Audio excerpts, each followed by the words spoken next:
અંકલેશ્વર નજીક national highway number 48 પર tanker ડ્રાઈવરની લૂંટના ઈરાદે હત્યા કરનાર 4 પૈકી 2 હત્યારાને ભરૂચ ક્રાઇમ બ્રાન્ચે ઝડપી પાડી કાયદેસરની કાર્યવાહી હાથ ધરી છે। અંકલેશ્વર નજીક નેશનલ હાઈવે નંબર 48 પર યુપીએલ કંપની નજીક ઉભેલા ટેન્કરની કેબિનમાંથી ટેન્કર ચાલકનો ગત તારીખ 14મી એપ્રિલના રોજ મૃતદેહ મળી આવ્યો હતો।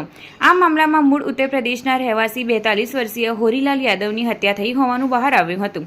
બનાવ અંગે અંકલેશ્વર બી ડિવિઝન પોલીસ મથકે ગુનો નોંધાતા ભરૂચ ક્રાઇમ બ્રાન્ચ પણ તપાસમાં જોડાઈ હતી।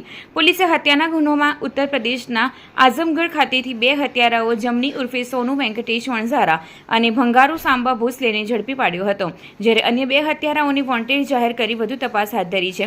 પોલીસ પૂછપરછમાં બંને આરોપીઓએ લૂંટના ઈરાદે ટેન્કર ચાલક પોતાનું વાહન પાર્ક કરી સૂઈ ગયો હતો તે સમયે ટેન્કરની કેબિનમાં પ્રવેશ કરી મોબાઈલ ફોન અને રૂપિયા ટેન્કર ચાલકના ખિસ્સામાંથી કાઢતા હતા। તે સમયે ચાલક જાગી જતા ઝપાઝપી દરમિયાન બંને ઈસમોએ છરાના ઘા ઝીકી તેને મોતને ઘાટ ઉતારી ફરાર થઈ ગયા હતા। પોલીસને લોકેશન ન મળે તે માટે આરોપીઓ મોબાઈલ ફોન ગુજરાતમાં રહેતા તેની માતા અને અન્ય એક ઈસમને આપી ગુજરાત છોડી ફરાર થઈ ગયા હતા। પોલીસે આ મામલામાં તેઓના માતા સહિત 2 આરોપીઓને વોન્ટેડ જાહેર કર્યા છે। આ મર્ડરમાં ટેકનિકલ સર્વેલન્સ તથા હ્યુમન સર્વેલન્સની સઘન કામગીરી કરવામાં આવી હતી। અલગ અલગ ટીમોના એક સિંક્રનાઇઝ સાથે સંકલન સાધી અને આ ગુનોને ડિટેક્ટ કરવામાં ભરૂચ પોલીસને સફળતા મળી છે। તેમાં 2 આરોપીઓ જેને આ મર્ડરને અંજામ આપ્યો છે એને પોલીસે ઝડપી પાડ્યા છે, જેને અલગ અલગ જગ્યાએ આખા દેશમાં આ વ્યક્તિનો પીછો કરવામાં આવેલ અને છેલ્લે આઝમગઢથી ઉત્તર પ્રદેશથી તેમને પકડી પાડવામાં આવ્યા છે।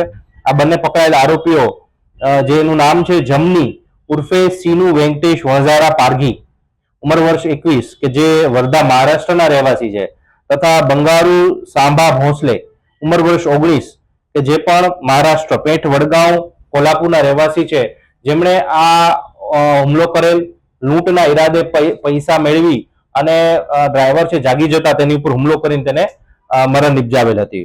આ સાથે અન્ય 2 વોન્ટેડ આરોપીઓને પણ પોલીસે પકડી પાડ્યા છે, જેનું નામ છે પન્મા વેંકટેશ વણઝારા પારઘી તથા શંકર પવાર હાલ રહે વાલિયા ચોકડી ને પણ ઝડપી પાડવામાં આવ્યા છે।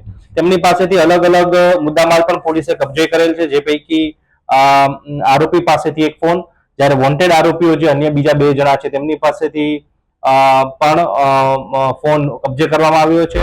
આ ઉપરાંત જે મુદ્દામાલ છે તેમાં હથિયાર, કપડા અને અન્ય 7 જેટલા બીજા ફોન પણ પોલીસે કબજે કર્યા છે।